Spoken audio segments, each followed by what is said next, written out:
Good day, ladies and gentlemen, and welcome to the Sands First Quarter 2025 earnings call. At this time, all participants have been placed on a listen-only mode. We will open the floor for your questions and comments following the presentation. It is now my pleasure to turn the floor over to Mr. Daniel Briggs, Senior Vice President of Investor Relations at Sands. Sir, the floor is yours. Thank you, Paul. Joining the call today are Rob Goldstein, our Chairman and CEO, Patrick Dumont, our President and Chief Operating Officer, Dr. Wilfred Wong, Executive Vice Chairman of Sands China, and Grant Chum, CEO and President of Sands China and EVP of Asia Operations. Today's conference call will contain forward-looking statements. We will be making those statements under the safe harbor provision of federal securities laws. The language on forward-looking statements included in our press release and 8-K filings also applies to our comments made on the call today. The company's actual results may differ materially from the results reflected in those forward-looking statements. In addition, we will discuss non-GAAP measures. Reconciliations to the most comparable GAAP financial measure are included in our press release. We have posted an earnings presentation on our website. We will refer to that presentation during the call. Finally, for the Q&A session, we ask those with interest to please pose one question and one follow-up question so we might allow everyone with interest the opportunity to participate. This presentation is being recorded. I'll now turn the call over to Rob. Okay, thank you, Dan. Let's begin with Macao. This is a competitive market that has not grown as we anticipated. However, we have the strongest assets in the market, and we can perform better despite the challenging macro environment. The Londoner is now fully open this time, 2,405 stunning rooms and suites as we prepare for Golden Week in May. Now that we've completed the development projects, we expect this asset to elevate our performance. Our focus is on improving our revenue and cash flow across the portfolio. There is opportunity in every segment to show stronger results. Our business strategy remains unchanged. We have designed our capital investment programs to ensure we will lead in both Macao and Singapore. We delivered $535 million of EBITDA for the quarter in Macao. SCL still continues to lead the market in gaming and non-gaming revenue and EBITDA. We have meaningful opportunities to grow in every segment. Our objective is to grow our share of EBITDA in the Macao market. We have a unique product advantage in terms of scale, quality, and diversity of product offerings. Turning to Marina Bay Sands in Singapore, we delivered a record quarter with $605 million of adjusted property EBITDA, an extraordinary achievement by any standard. I assume this is a record EBITDA quarter for any gaming property in the world. Pretty extraordinary performance. Mass gaming and slot win reached $778 million, reflecting 73% growth from the first quarter of 2019 and 13% growth from one quarter a year ago. The results of LVS reflect the positive impact of our gaming investment program and the growth of high-value tourism. The growing appeal of Singapore as a destination is enhanced by the robust entertainment and lifestyle calendar. We believe there is considerable runway for growth there as well. Again, thanks for joining the call. Let me turn the call over to Patrick before we go to Q&A. Patrick. Thanks, Rob. Macao EBITDA was $535 million. If we had held as expected in our rolling program, our EBITDA would have been higher by $10 million. When adjusted for lower than expected hold in the rolling segment, our EBITDA margin for the Macao portfolio of properties would have been 31.6%, down 280 basis points compared to the first quarter of 2024. All 2,405 rooms and suites at the Londoner Grand are now available for the upcoming May Golden Week. Now that the refurbishment process is completed, we are focused on delivering revenue and cash flow growth at the Londoner. Margin at the Venetian was 35.3%, while margin at the Plaza and Four Seasons was 35.6%. We expect margin improvement as revenue grows, and we use our scale and product advantages to better address every market segment. As the Londoner ramps up and is integrated into our Cotai offerings, our competitive position will be stronger than ever. We look forward to utilizing our entire portfolio to grow revenue and EBITDA. Now turning to Singapore. MBS's EBITDA was $605 million at a margin of 52%. Given the mix of games and demonstrated player preferences over the last 2 years, we have updated our expectation for hold on rolling play at Marina Bay Sands to 3.7%. There will naturally be fluctuations in any specific quarter given by game mix and player preference. We will continue to provide the illustrative impact of hold on our rolling play in Singapore. The record financial results of Marina Bay Sands reflect the impact of high-quality investment in market-leading product and growth in high-value tourism. We believe we are still in the early stages of realizing the benefits of our investments in Marina Bay Sands. Turning to our program to return capital to shareholders, we repurchased $450 million of LVS stock during the quarter. We also paid our recurring quarterly dividend of 25 cents per share. Before going on to Q&A, I would like to provide an update on the New York development opportunity. We strongly believe in the development opportunity for land-based downstate casino license in New York. We also continue to believe that the Nassau Coliseum site is the best location for that development opportunity and should be highly competitive in the New York casino licensing process. However, as we have previously stated, the company remains concerned about the impact of potential legalization of iGaming on the overall market opportunity and project returns.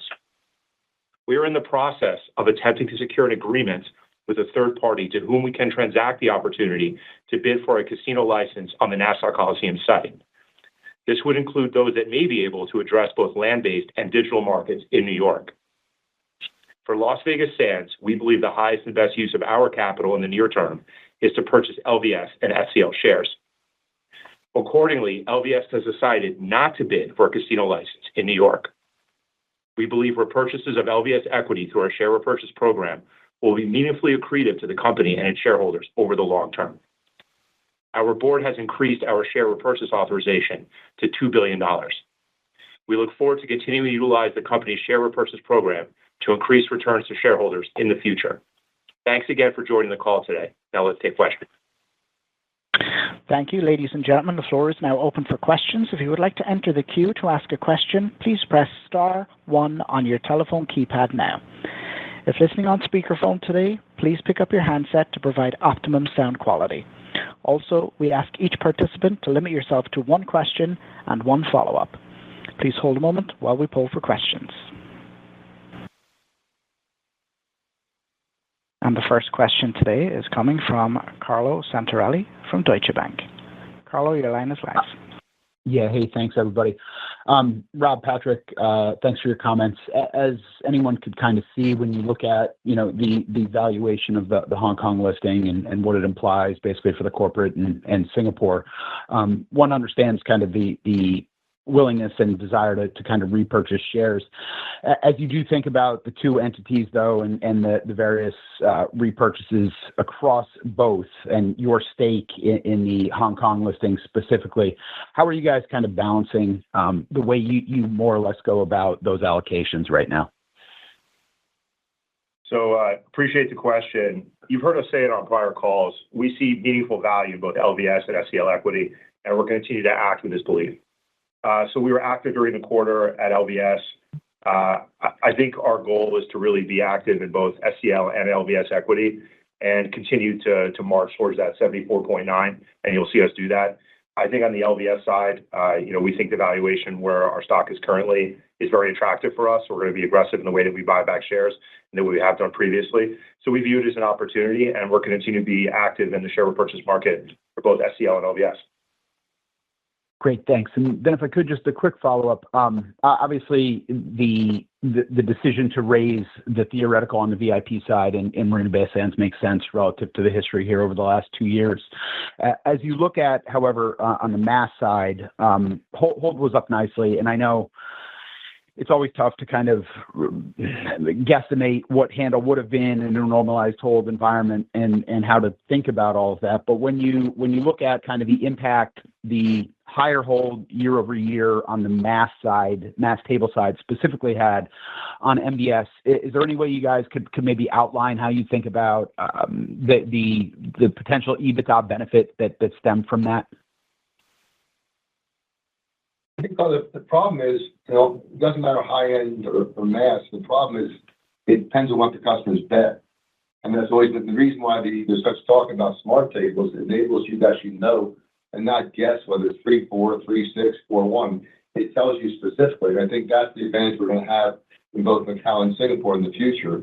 And again, it depends on the composition of bets. It really doesn't matter, if it's premium mass or base mass. If the customer bets, I call them prop bets, but the lesser, the more favorable bets the house, it's going to drive the hold percentage. It's a very, for years people discussed this and guess what handle and hold percentage and false drop, et cetera.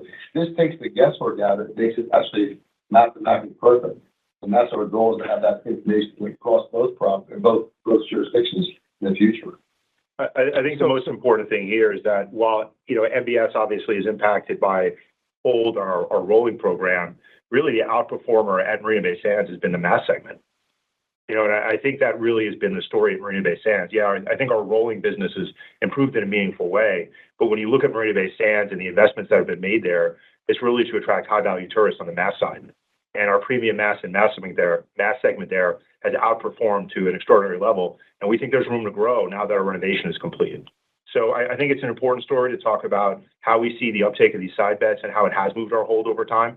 I think our team there has done great work developing game types and innovating so that we can benefit from player preferences and these more aggressive bets. But at the same time, it's really a mass-driven story based on the investment and the non-gaming amenities that are driving visitation and high-value tourism. That's why you see the EBITDA that we have today. So Rob, Patrick, then is it fair, if you look at last year, kind of the mass table hold was right around 20.1%. It had been kind of 18 and 19 in the prior years. Based on the theoretical that you guys are seeing with the information that you have to be able to do so, is 20 more like that normalized level on a go-forward basis on the mass side? I don't know. You can't know. And again, the difference is, it's like sports wagers. You read about the sports betting companies. When they have flat bets on if one team wins the other, the whole percentage is relatively weak. When they make side bets, it soars. And I think the same is happening here. The mass tends to bet more on the prop bets and usually more advantage. And that's my point, is that if for 20, 30 years I've been doing this, people have been guessing, what's the right hold for you? 3.6, it's 2.4. The beauty of this whole thing is we'll know mathematically perfect based on the best they make, and we take the table drop out of it and the false drop and the handle. It comes down to it basically becomes a slot machine. You'll know exactly what the number should be. And I think what you are seeing, though, across the industry is the development of side bets has been very valuable. And since we're the biggest stock provider in the world, for this company, it's very valuable and it will impact EBITDA in the future, because the more bets they make in these side bets, the more you grow the whole percentage. Baccarat used to be a very dead game house at 2.6, 2.7, because the flat bets were predominant. Today, the fact it's grown to 3.7, could go to 4, is hugely valuable for your EBITDA. And again, it will be very clear within the next year the exact mathematical number. You won't be guessing more and say it's going to be this stuff. It's going to range, if I guess, 3.5% to 4%. But again, as these bets proliferate and people choose to make these side bets, I think baccarat becomes more and more valuable for this company because it's our principal source of revenue. And we should just caution everyone that with player preference and game mix, these percentages will move around. Yes. And with bet size. So we just have to be aware that this is the best that we can do in terms of providing information. And we're going to continue to be optimistic about the types of games we put on the floor in terms of growth they can provide. And we'll see what they do. But one thing that's undeniable is bet differences are happening every day. And developing these games is very valuable for the industry and very valuable for us. And it's happening and getting better by the day. And the more these bets continue to become more important, the more EBITDA will grow. And I think it's going to happen both in Singapore. I think it'll happen in Macao as well. Thank you both very much. Thank you. The next question is coming from Stephen Grambling from Morgan Stanley. Stephen, your line is live. Hey, thank you. I think you mentioned that there's an effort to activate the properties and see revenue and EBITDA ramp from here as the Londoner project has generally come to completion. It looks like there's some moving parts across the different properties. So I'm curious if there's any thought process on some of the ones that maybe have lagged in terms of how you will, reinvigorate growth there, whether it's Venetian or others, or is it just really a question of as the Londoner is kind of fully up and running, you'll see everything click? Yeah, thank you, Stephen. I'll take that question. I think overall, yes, the focus will be ramping up the new product at Londoner Grand. As Rob mentioned, we now have the 2,400 rooms and suites in full service, and you'll see us leveraging the asset, the new product, to drive customer growth and obviously eventually revenues and EBITDA. But the ramp up will take its course over the next 12 months. We're still at the early stages of it. We just got the full complement of the rooms in mid-April. As for the other properties, our intention is to maintain and grow each of the existing properties while Londoner is ramped up. So you'll see us focus across Venetian, Parisian, Four Seasons, and Sands, across all of the product segments and price points. But yes, the driver of our customer growth will be the Londoner over the next 6 to 12 months. And does the initial read in what you're seeing there, change the way you think about CapEx and allocating capital across the different properties, or is there any kind of renovations that you see in the future at some of the other properties? I have to tell you, I think Macau is the greatest gaming market in the world. If you look at its size and you look at the potential and where its source markets are, the long-term potential there is absolutely incredible. And so we love our ability to invest there. We love the scale nature of our portfolio, the number of amenities that we have, and the quality of those amenities, and now the high quality of our entire property portfolio. We think we're in a great position, and we're going to continue to invest to maintain that position, but also for growth, because we think the opportunity is there long term. I think we'll continue, Stephen, with regular upgrade and renovation of our existing assets. That's a given we have 33 million square feet of asset portfolio across Macau. But the major redevelopment and upgrading at the Londoner is largely complete. We'll have a few more amenities to add and restaurants. But from here on, you should expect, yes, we will continue to reinvest back into the asset base because we need to upgrade and keep up with the competition. But it will be regular renovation where we'll be taking modest amount of keys out at any one time. And you'll see that, over every year, every quarter, over the next several years as we upgrade the existing portfolio. Helpful. Thank you. I'll jump back in the queue. Thank you. The next question is coming from Robin Farley from UBS. Robin, your line is live. Thanks. I just wanted to circle back to the ramp up you mentioned for the Londoner, and you did mention that it may take 12 months. So I wonder if you could just talk a little bit about, do you think that your market share results in Q1, did the new Londoner rooms contribute to that, or would you say not really, like that's not really indicative of where you think your market share can go? And I guess I don't know if you can give a little more color around, what would happen over the next 12 months or why it would take 12 months. I know you'll have, of course, very easy comparisons to the disruption in Q2 and Q3 last year, but that maybe is a little bit longer of a ramp up period than maybe people would have expected. Thanks. I have to tell you, this is what we spend a lot of time talking about, and we're very focused on growing our business in Macau. Unfortunately, we had 2,000 keys 2,405 keys that we really wanted to be available. And it took a little while to get them. So during the quarter, we didn't have full access to all the inventory we normally would have to bring to bear. So I think, when you think about it, 1,700 keys that we were out, or 1,400, 1,600 keys we were out in average over the quarter is equivalent to not having a property available in your portfolio. And so I think now that it's back and we have the full strength of our portfolio, we're going to press very hard to continue to grow this business, recapture EBITDA share, and grow revenue, which will expand our margin. But we have some work to do. I think that's very clear to us. We know it, we acknowledge it, and there's some things we want to focus on in Macau to improve our outlook and grow our business. Yeah, Robin, I think that the reference to the 12 months is simply that in any new property of this scale, we are going to get better and better over time. That's really the point of that comment. In terms of the market share, yes, I think our results were impacted by the fact that we lost market share both against the prior year and sequentially.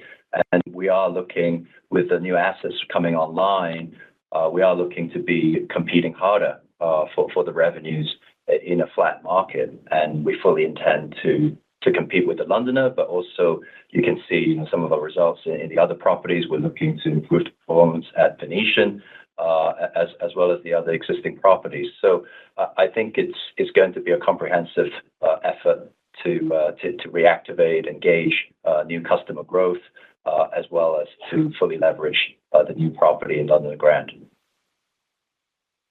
Thank you. And maybe just as a follow-up, Macao has talked about kind of wanting to review the non-gaming investments and efforts of the concessionaires.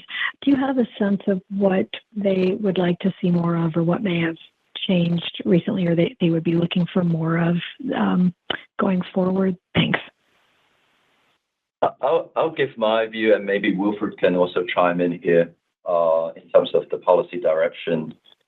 For us, we are continuing to focus on what we've committed to the government in terms of non-gaming investments, and clearly we've already made a significant investment in upgrading the Venetian Arena at a cost of around $200 million. That was completed last year. That's our single biggest project that we've completed for the concession commitment. And of course, in terms of programming, in terms of developing sports and mega events with strong international IP, we'll bring the NBA preseason games this October, which will be a multi-year partnership. Wilfred, do you want to add to how things are evolving in terms of the direction on non-gaming investments?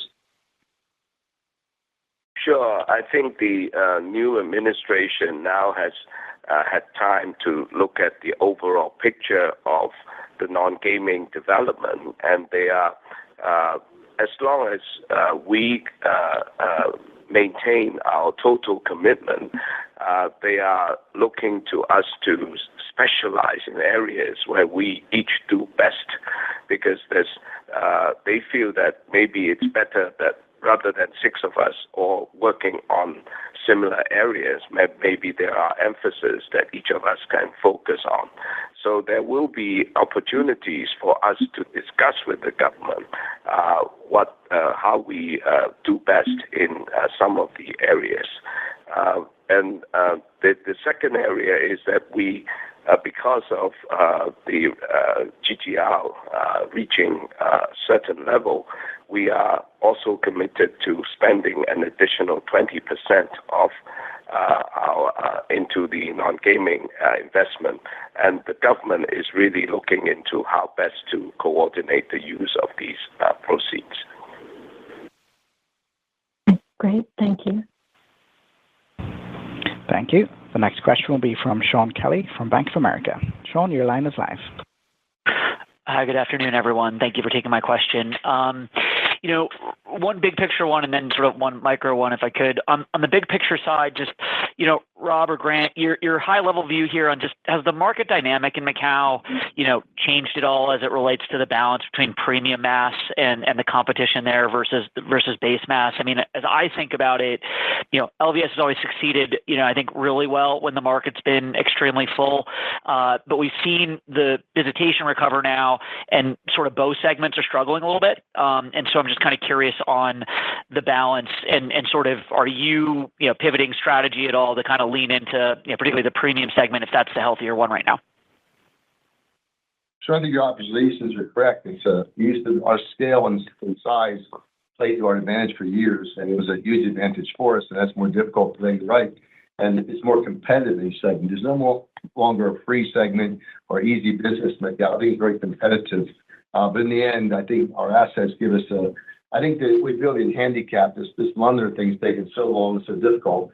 Now we have all these rooms back open again. We can service the base mass, the premium mass. We've done well at the premium mass. We haven't done as well at the base mass, nor has the market provided opportunity to base mass. But your observations are spot on. We were the leaders and the margin leaders as well in that base mass segment, which is much more difficult today. And that's been the conundrum of Macau for us. I think now, though, it's a new day. London's open. It's extraordinary, both in terms of scale and quality. I think it introduces all kinds of new opportunities for us to maximize that asset and grow again and get back in the game. We're disappointed by results in every segment. We can do better. We plan to do better. But I think your observations, unfortunately, make that market is highly competitive. It's base mass, premium mass. There is no easy segment anymore in Macau. Brent? Yeah, Shaun, I think to add to the visitation question, although you do see strong visitation growth and recovery, you can see also from slide 20 of Dan's deck, the visitation, especially this quarter, has been driven by the day trippers from Guangdong province because they've introduced a couple of new multiple entry visas to Zhuhai and Hengqin. and the non-Guangdong visitation is still only a recovery rate of about 75%. So clearly the overnight visitation, the customers who are going to spend more coming from further away, that's still lagging. But to Rob's point, the base mass is the opportunity there has been more challenging for us, and therefore we are also competing for the revenues in premium mass, given a very competitive context in that segment. But that is the strongest segment. You're absolutely right in that observation. But we will continue to drive both premium mass and base mass, especially with the full inventory online now. Great, thanks. And just as my follow-up, this sort of alludes to, I think, a comment that Patrick made in the prepared remarks about sort of expecting margin improvement as revenue grows. Just, I think as we did our math, and this is high level, so could be off a little bit, but Macau OpEx we had up roughly 7% across the properties, this quarter, and be kind of curious, is that like the right run rate, or are there things you can do to match cost to revenue? Again, maybe this was somewhat, inflated by reopening of Londoner, maybe the reopening of the arena in at the Venetian. I'm not sure exactly, but felt like it was a little that being up relative to kind of where revenues came in was a bit of a kind of a double issue for you. Sure. Again, your observation is right. The main contributor is just the additional payroll costs that we incurred, both because of salary increases, but also additional headcount as we opened up these new assets. But at the same time, obviously, we had a revenue decline in a non-rolling segment. We actually did well in the slot and also rolling, but the most important segment of revenue is the non-rolling tables, and we came down in that segment. So that's where you get that negative operating leverage. So hopefully we should be seeing the reverse of that over time as we compete with the new assets and the existing properties for the customers and the revenues. And as revenues improve, we should see the positive operating leverage even with the payroll cost increase. Thank you so much. Thank you. The next question will be from Brandt Montour from Barclays. Brandt, your line is live. Great. Thanks, everybody. Thanks for taking my question. So curious, and I know you guys don't give a guidance or a comprehensive forward look at the business, but there's been some commentary from the government, from other sources that there's a pretty decent momentum into Golden Week in May. I'm just curious if April and or the Golden Week bookings that you see feel better than normal or worse than normal, or how would you kind of characterize what you're seeing out there? Appreciate the question, but we don't talk about current quarter, so why don't we move on to your next question? Okay, fair enough. Sure. So next question would be on the Venetian. I'm curious. I understand we kind of talked about the Londoner a lot here, and we kind of can see what's going on a little bit with the sequential share losses there because you didn't have the rooms, and so it's a tough environment for base mass. But what about the Venetian? Is there something? Can you kind of walk us through maybe the monthly results in that property, or how things evolved throughout the quarter, and if that was sort of affected at all by other things in the portfolio and optimization changes that you had made? I think it's straightforward, Brent. I mean, Venetian, we just had too sharp a decline in the non-rolling revenues, especially in the premium mass segment, and we're addressing that. Obviously, the whole percentage against both prior year and quarter on quarter was actually much lower as well. But nonetheless, we're focused on driving the customer and revenues across all segments at Venetian, premium mass and base mass. It's fair to say it's as well patronized, as well populated in terms of headcount as ever. In fact, we had quite significant growth in non-rolling table headcount during the quarter, both over the prior year and sequentially. But clearly, the spend per headcount was lower, and so we do need to drive to secure higher value customers in the premium mass segment to grow the revenues back at Venetian. Great. Thanks, everyone. Thank you. The next question is coming from Joe Stauff from Susquehanna. Joe, your line is live. Thank you, Patrick, Rob, Grant. Two questions on NBFs, please. I guess the first one, is there any way to assess, the level of consumer adoption, especially for the mass customer for prop bets? Naturally, kind of given the higher guidance that you have on VIP, that the adoption rate is higher, but I was just wondering how you guys think about it. I think it's very difficult. Are you saying how can you handicap people's willingness to bet a certain way? I'm not sure I understand what you're asking.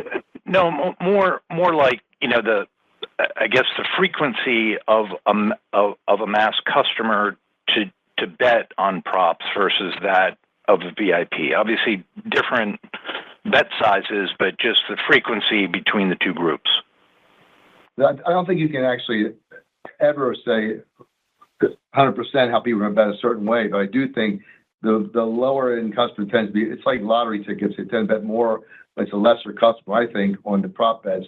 And your large bettors, your rolling in super high end, tend to be more flat bettors, but that's not always true. That can reverse as well. And I think the truth is no one can predict this, but what you are seeing overall in the market is they are adopting or moving towards these prop bets in a way which I never thought we'd see these. Think about a whole percentage moving an entire point. It wasn't that long ago, 285 was the standard, where now Patrick mentioned 37. It could be 41. The truth is they are adopting these bets every day, both in the base mass, premium mass, and rolling segments. How much we keep moving after, I don't know. I can't predict that. I can tell you we've got the ability now. We're confident with the new machinery and our smart tables to tell you what it should be exactly, and you'll be able to tell for yourself. But I think propensity of bet is very hard to figure out. Some people are dyed-in-the-wool bank bettors or player bettors, and some love prop bets. I don't think you can pigeonhole any one segment how they're going to bet. We have people at the super high end who bet props like crazy, and it's hard to imagine betting that kind of money, and others who are dyed-in-the-wool flat bettors. And that's always been the case in gambling. You can't really assess how someone's going to bet until they step up the table. Although people sometimes do see these bets, how we merchandise them will be very important in the future of our business, to merchandise these bets in a way to get people to bet more in different directions. Flat betting doesn't really help our company's whole percentage or the industry. But I think we're in a new world here in Baccarat, and it's an astounding new world. We're lucky to have it, because imagine a point and a half more of EBITDA of hold, what that does to this company's revenues and EBITDA. It's astounding. And we're seeing it in Singapore, and I think you'll see it in Macao as well over time. But you can't really handicap or assess it. You can merchandise it better so people see it and have the ability to at least gravitate towards it. Understood. And you also maybe have more games. And I should also say, we also have people who spend their time thinking about developing these new games and how you do that, how you find new prop bets to make and make the games more interesting and then merchandise it to the customer. So we're actively trying to do that. And it's a very big part of our push towards better hold percentage. Understood. And maybe a follow-up on just the renovations in Tower 3. What, I guess very briefly, are you still on time to finish roughly in June? And what, just take an inventory of what are the big items still that need to be completed? So Tower 3 is done. But the key thing is there's some things we're going to be doing in the lobby and the Sky Park over the next 6 to 9 months. But as a lodging capacity, we're there. The rooms is not the public space, right? Yeah, the rooms are good. It's the public space that we're going to continue to do some work on throughout the year. But the rooms are there, and you're going to start seeing the benefit of those rooms in the upcoming quarters. Okay. Thanks, guys. Thank you. Thank you. The next question will be from George Choi from Citigroup. George, your line is live. Thank you very much for taking my question. Now, obviously, the introduction of the new side bets was done in Macao only in the middle of last year. I just wonder how popular are these new side bets in Macao thus far, and how does it compare to Singapore? Is there any chance that you could also raise the theoretical hold rate in Macao in less than 2 years' time? George, actually, in terms of introducing new side wages, we had one set of introduction in Q2 of last year, and the other latest one in October last year. So progressively, you're seeing strong take-up of all of these new wages. Obviously, Macau is somewhat behind Singapore as a market. Some of these wages were introduced a lot earlier before Macau. So we're only beginning to see the adoption, but the adoption, I would say, is strong. But at this stage, yes, in Singapore, we do see a higher propensity to wager these side wages. But Macau is growing, and over time, who knows? As Rob says, you can't predict the precise distribution. All we know is that the propensity is increasing. I think with time, George, the two markets have become very similar. I believe that long term be very similar in terms of whole percentage. Thanks for the color. You know before we know, but you know this before we know it. You're ahead of us, George. You know this already, right? Thanks for that, those kind words. Another question for me is on dividends. So you all appreciate the recent dividend resumption at Sands China. Should we expect the payout ratio to be maintained at around 50% level? And I guess more importantly, should we expect an increase in the dividends of LVS as a result from Sands China dividend resumption? So first off, in the honor of Sheldon G. Adelson, I'd like to say yay dividends. I think that's very important here, very applicable. I think the key thing here is we're very happy that the SCO board determined to be able to start paying a dividend again at the Sands China level. And we hope to be able to grow that dividend over time as our CapEx rolls off there and as we generate more cash flow through revenue and EBITDA growth. So we're very excited about the opportunity to continue return of capital at the SCL level and to grow that dividend into the future. I think at the LVS level, what you've seen us do in years past is really be very dividend heavy. And I think what you're seeing now is you sort of look at our return of capital, which is actually laid out on page 33 of our book. You can kind of see that our ratio from share repurchase to dividends has been very weighted towards share repurchases. And if you sort of review our prior commentary in this call, you'll see that we're very focused on returning capital through share repurchases, both at the LVS level and through the acquisition of further SCL shares. So while we don't necessarily target a specific dividend payout ratio, we do think where we are is healthy and sustainable for the long term dividend growth. And as SCL continues to grow its dividend over time, as we hope, we'll have the ability to return more capital at the LVS level. Thank you very much. I'll turn back to the queue. Thank you. The next question will be from Colin Mansfield from CBRE. Colin, your line is live. Hey, everybody. Thanks for taking my question. Maybe the first one, can you give a little bit of color around what drove the decision to repay the parent loan from Sands China back to the parent? Just given, we talked about that in the past, it was a pretty attractive cost of capital relative to where, your current spreads are. So just kind of curious what influenced that decision and how should we think about, future ability to dividend cash out of Macau? Was that part of the decision too? I think the idea was that decision was made at the SCL board level, but the general concept was SCL is performing in a strong way and has growth opportunities. Its leverage level is quite low, and and I think for SCL was just negative carry. It was accumulating cash, and why not pay down some prepayable debt since they no longer needed it, as SCL has access to the investment grade credit market if there's any reason to create an opportunity for further borrowings. So I think with access to the revolving credit facility that it had, its current capital structure, its leverage levels, and the amount of cash that it was generating, it just made sense for SCL to pay back and get rid of some negative carry. Okay, that's helpful, Carlos. Thanks, Patrick. Maybe second one for you, maybe just thinking about capital markets activity coming up, with your upcoming refinancings, both at the holdco level and also Sands China. You guys are a seasoned investment grade issuer. How are you guys thinking about, timing, potentially tapping the capital markets? Would you potentially lean on the revolver since you have capacity and liquidity there too? Just how are you thinking about that? So I think you'll see us address the $500 million of LVS bonds in 25 in the near term, and I think we have an approach for that we're very comfortable with. In regards to the SCL bonds, the $1.625 billion that comes due, we did actually through the revolver refinancing there, we also initiated a term loan that we have the ability to draw on that amount. So if we choose to access the high-grade credit markets, we have that opportunity, or we may put it into the term loan, which is also very favorable and offers a lot of flexibility. So we have an approach to both of those maturities in 2025. Great. Thanks for the color, guys. Thanks for letting me get on. Thanks. Appreciate it. Thank you. The next question is coming from Steve Wieczynski from Stifel. Steve, your line is live. Yeah, hey guys. Good afternoon. So, bigger picture question that I'm not even sure you're going to have an answer or not, but I'm going to ask it anyway.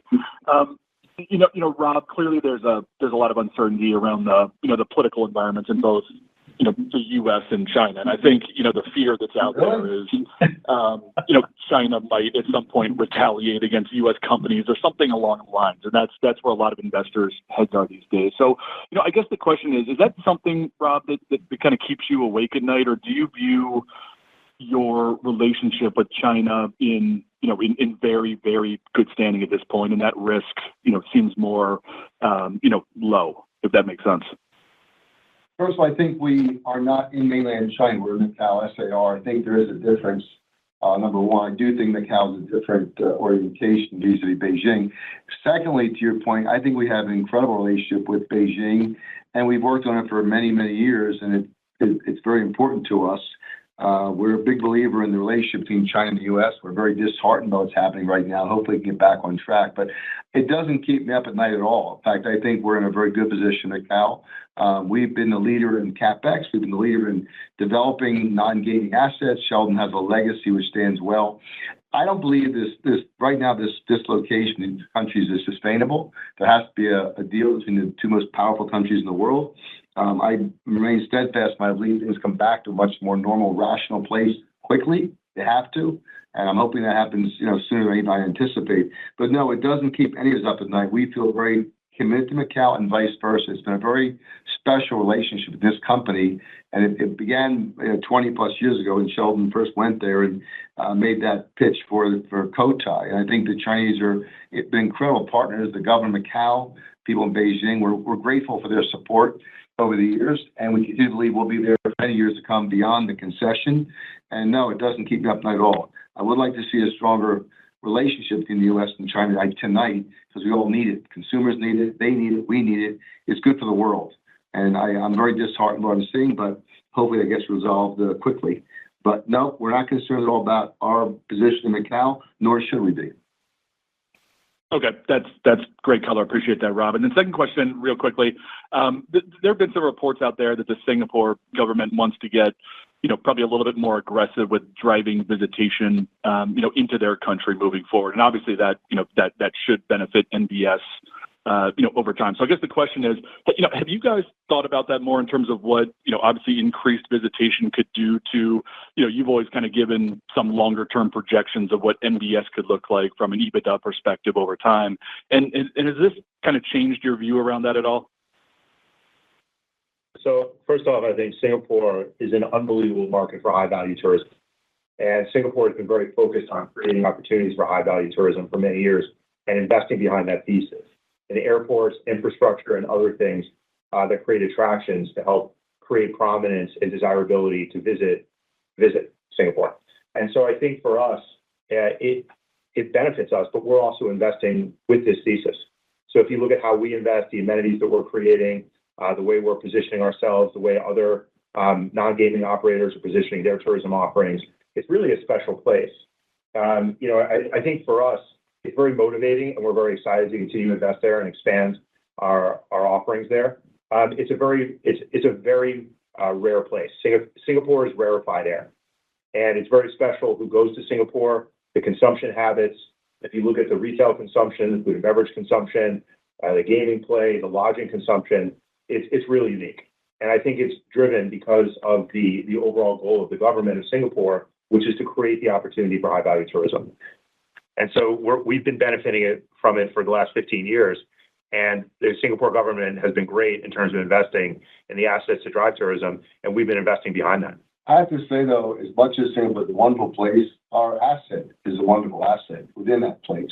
And I think we've created our own very special place within the great state of Singapore. I think what we've done there is extraordinary, and it attracts those people because there's nothing like it in the region. There's nothing that special. It's very seductive. The rooms, the product we've created is amazing, and it's enhanced Singapore and vice versa. So going back, the vision of the Singapore government is amazing. Our vision is pretty good too, to build what we built over there. Okay, thanks, guys. Really appreciate it. That's great color. Thank you. Thank you. The next question will be from Ben Chaiken from Mizuho. Ben, your line is live. Hey, good afternoon. Thanks for taking my questions. First, in MBS, great margin results and strong mass performance. Would you just remind us, would you say that 1Q25 had a difficult comparison year over year from I believe there was a large concert in the prior year, as well as the easing of the China visitation policy, which I believe was also in the prior year, or was this a pretty clean comparison year over year? Then one follow-up. Thanks. Well, first off, I think both quarters were awesome. That makes so it's a tough comp, but as a practical matter, this was a totally normal quarter. So I would say that there wasn't anything extraordinary that happened in the quarter. This is pretty indicative of the performance of the business without any sort of anything that's out of the ordinary. Wasn't Taylor Swift there? And I think the key thing here is we really have been able to put the entire asset to work, which is something we haven't been able to do for a while because of all the construction activity. So we're really getting close to being able to see this thing really get to the point where it's not experiencing any interruption due to development work. And I think the key thing is this quarter was very normal. To your point, last year's quarter did have the Taylor Swift concert, did have a lot of other things going on that created very strong demand and very strong visitation. This quarter didn't. And so we were very fortunate that we had the results that we did. Credit to the team. They did phenomenal work. As Rob just referenced, the building's in phenomenal shape. We think it's the best building in the world, and we're very proud of what we've accomplished. But you can see the results from the activities there. That's very helpful. And yeah, great result there. And then switching to Macau, maybe just touching on the sequential market share in Macau again, fully recognizing that you had rooms out of service in 1Q, but also acknowledging you had rooms out of service in 4Q as well. I guess is the interpretation just from some of the previous commentary that it's harder for you to leverage the current type of gameplay or player in Macau as it stands? I think sequentially our room count moved up marginally. So we're about 8,900 for Q4 and 91 or 9,200 in Q1. I think in terms of the Londoner Grand ramp up, that was really a very soft ramp for Q1 because we didn't have all of the rooms. And therefore, it didn't make sense for us to operate as many gaming units in the Londoner Grand Casino for the first quarter. But from now on, from April, you'll see obviously us in full ramp-up mode. So I'm not sure if that answers your question, but is there something else that you're asking that we haven't addressed? No, that's fine. I appreciate it. Thanks. Thanks, Ben. Thank you. And the final question today will be coming from David Katz from Jefferies. David, your line is live. Thank you very much. Appreciate you working me in. I just want to go back to some of the earlier commentary and questions because I heard the word, competition and competitive market in Macau quite a bit. Having been there not all that long ago and heard a lot of the on-the-ground commentary about more of a benign promotional environment, are you suggesting, that, we might start to see that change as part of the Londoner ramp up? When you use the word competition, what do you mean by that? I mean competition. People are fighting for the various segments, and it's across the board. I'm not sure what you mean benign when you like that, David, because I don't see it as benign. There was a time when base mass was benign, and it fell in the door, and no one gave me anything. Those days are gone. So I think it is highly competitive. Again, our asset base is the best in class and scale and size. So I think we'll do better, but I think it'd be foolish to think that in a non-growing market with the top line trends stymied, not expected would be competitive, and that reflects in everyone's business, not just ours. So I'm not saying it's outsized or it's silly competition, but it's competition, Grant. Yeah, I don't have to add to that, Rob's comment. I think it's always been very, very competitive. I think we've just got to look at the competitive context, use the new assets that we have, and the advantages of scale and the product that we have to really compete harder to get more revenue and customer growth. That's all we're saying. I think the market has been very competitive. I don't think there's been any significant deterioration in that. But we've also got to reflect and see where our position is within that context. And with all of the new rooms online, we fully intend to compete hard to get more revenue. Well, there's reduced liquidity, obviously, from 2019, reduced top line results. So in any market where you shrink by $6, $8, $10 billion, you're going to see more competition if the existing dollars are there, and you're seeing that in Macao. I'm not saying we can compete. I think we will compete well. But I think it'd be foolish not to recognize that base mass, premium mass, rolling, every segment in Macao is under pressure in terms of getting your fair share. Right. And if I can just follow that up, one of the observations is, and I think some of the early questions were to this end, is, that the premium mass arena seems to be, getting quite a bit more crowded. Part of my question was, are you, planning to get more promotional? And I think that's what the word benign is really attached to, whether operators start, becoming more promotional in how they compete. I'm not sure. I think in terms of promotional, that you have to look at it in different ways. I mean, firstly, we're going to aggressively deploy our new assets. Right. I think that's first and foremost. We have the largest scale in terms of the big product and slot and G products, and we need to drive that as hard as we can to maximize that scale advantage across all product types and across all price points. That's the second piece. In terms of marketing activities, there's always going to be tactical promotions that you implement. Every operator does. I think we're just going to be very active in engaging existing and new customers and reactivating all customers with the full inventory that we're going to have at our disposal. And we're going to drive that very hard because we intend to gain customers and gain revenues. Thanks very much. Thank you. Thank you. This does conclude today's Q&A session, and it does conclude today's conference call. You may disconnect your phone lines at this time and have a wonderful day. We thank you for your participation.